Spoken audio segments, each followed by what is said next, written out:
I'm Tom Ward, CEO of Epoch Boats. We're a hardware startup that designs and manufactures hydrofoil electric boats with a goal of disrupting the recreational marine industry and rapidly transitioning it from being a major source of pollution to being a net positive for the environment. To do so, we have to address the environmental aspects of boating, but we also have to have a product that people actually want. Only 2% of individuals that enter the boat buying funnel actually convert into boat owners. 42% are deterred by the notorious maintenance issues related to boats and downtime. Another 35% are deterred by cost of ownership related to those same maintenance events and fuel issues. In terms of environmental impact, the boating industry consumes 1.5 billion gallons of fuel a year and emits as much non-CO2 pollution as 600 million cars every year. There's only 300 million cars in the US right now. All of these issues are caused by internal combustion engines. So the answer is to go electric. Immediately, boat owners can get $1,000 a year average savings on maintenance events and fuel and spend less time in the shop. They can see a 99% reduction in local emissions. But this comes with some costs today, namely the cost of buying an electric boat up front, but also there's limitations on range and speed. If you went out and bought a reasonably affordable electric boat today, you'd end up with something like a Gen 1 Prius. It's good for the environment. It's not very inspiring to drive. There's another alternative to go the superboat route, which would be like a Rimac. And, for people who don't know, that's a car that like billionaires buy. It's not really attainable. This is where Epoch comes in. Our patent-pending hydrofoil system allows our electric boats to go 50% faster and 3x further than competitive boats with similar powertrains. In automotive equivalents, it's like a Tesla. It's fast, it's fun, and it's attainable by the average boat buyer. We're entering the $49 billion recreational marine market.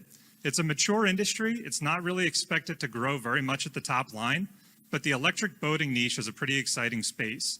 It's doubling year on year with $100 million in sales last year, and it's projected to grow 14x by the end of the decade. This is being driven by changing consumer attitudes with the proliferation of EVs, regulatory tailwinds that are limiting tailpipe emissions and banning internal combustion engine boats from more and more lakes and waterways, and EV technology getting better, allowing for better performance with lower cost. Our launch product is a series of electric hydrofoil skiffs. These are relatively simple boats that have use cases that are perfectly tailored towards electrification. They can be used as tenders for yachts on lakes or as fishing vessels. Our product is unique in that it's electric, it's high performance, and it's affordable. 90% of new boats sold in the US retail for less than $50,000, and our entry starting point of $35K targets the heart of the market. Our go-to-market strategy starts with a direct-to-consumer sales model. As we scale out the business and can take larger POs, we'll open up sales to a B2B dealer network to get national coverage. And ultimately, when we get even bigger and can support 100 boat plus POs, we'll begin selling B2B to commercial fleets and rental avenues. To support our D2C plan, we opened up a customer wait list in March of this year. It's steadily grown since then and now represents about $3 million of registered customer interest in buying our boats. Much of our traffic has been inbound, driven by press coverage in major boating magazines, both print and digital editions. Our founding team is comprised of marine industry experts with over 20 years of combined experience in the industry and 5 years working together. This has included a stint at a startup as it went from $0 to a successful exit, and working for large multinational companies, growing teams from zero and leading 100+ team member organizations. We've got a track record of product development, manufacturing, and commercialization, including over $300 million of new product revenue released in the last decade. We're raising $2 million that will allow us to build out a 300 boat per year, $10 million capacity pilot plant to begin serving customers on our wait list and open sales to the public. This will also allow engineering activities to reduce BOM costs by 15% and begin development of next generation non-skiff models. The future of boating is electric. Who's ready to get on board?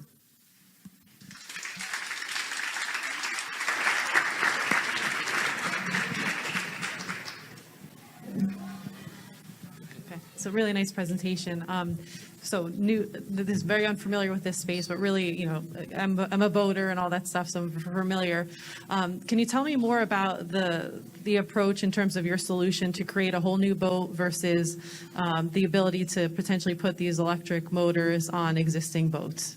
Sure. And before we run out too much time, I just want to give a big thanks to the Pennovation team, Jamie, Kristen, Sierra. It's been a great cohort. Glad to be here.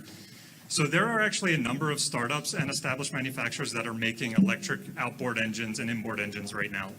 And we came to that decision point pretty early on in the Epoch journey of, do we go that same path and build the engine in-house, or do we leverage what's already out there? And what we noticed as we were talking to these people as potential suppliers was they were having trouble getting their product on boats, because they would go demo and the boat builder would say, this is great, but I only get 10 miles of range and it's too slow for my customers.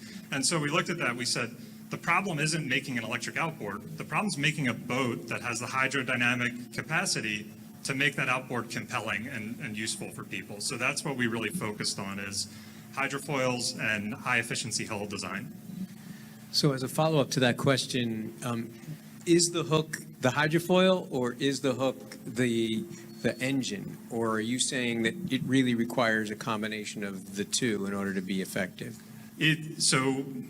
What's the compelling narrative here? The compelling narrative is that when you think about an EV car, we have a different profile of how the physics work, right? You get that instantaneous torque. And so going to an EV engine, aspects of those physics work in conjunction with the hydrofoil to make it really compelling. To put it on a gas engine, it would work to a level, but wouldn't work as well. So we're not designing the EV engine, we're designing the boat that makes the EV engine interesting to people. So you wouldn't use your technology with an internal combustion engine and it wouldn't be fun? In other words, you can't just sell the mechanics, you also want the propulsion as well? I won't say it wouldn't work. It would work, but there are more benefits you get from going to EV with this particular technology. Thank you. As kind of a follow-on to that, what are the real design limitations here? Is it the size? Is it the weight? Is it what's going on? So there's a lot. For everyone, a hydrofoil is basically like an airplane wing, and it operates the same way. But when you think about an airplane wing, if you're at 20,000 feet or 40,000 feet, it pretty much works the same. In an on-water application, we have about 6 inches of window to operate in there. So that is a really key aspect of the deep tech portion of this, is making sure that we can manage that window. And I was going somewhere else, but I lost it. Apologies. Great. And then also, can you tell us about the charging, how it works? So most boat owners actually trailer their boats. About 90% of boat owners are also homeowners, and they take their boats off the water and they store it on their property when they're done. And that is our main focus, is people who are going to have trailerable small boats. They'll charge it at home, they'll spend a day on the water. If it's Memorial Day weekend, they won't have to navigate Wawa parking lots trying to put gas in their boat, which is miserable enough without a boat. And they come home and plug it back in and they're good to go. One other quick thing related to the Tesla comparison, right?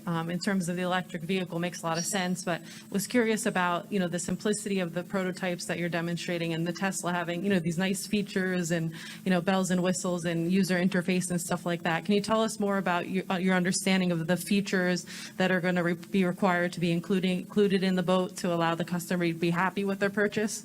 Yep. So boating is, the product lines in boating are a little bit more diverse than what we see in the automotive industry, right? You can have a ski boat, you can have a fishing boat, you can have a tender, and they all come with different levels of features.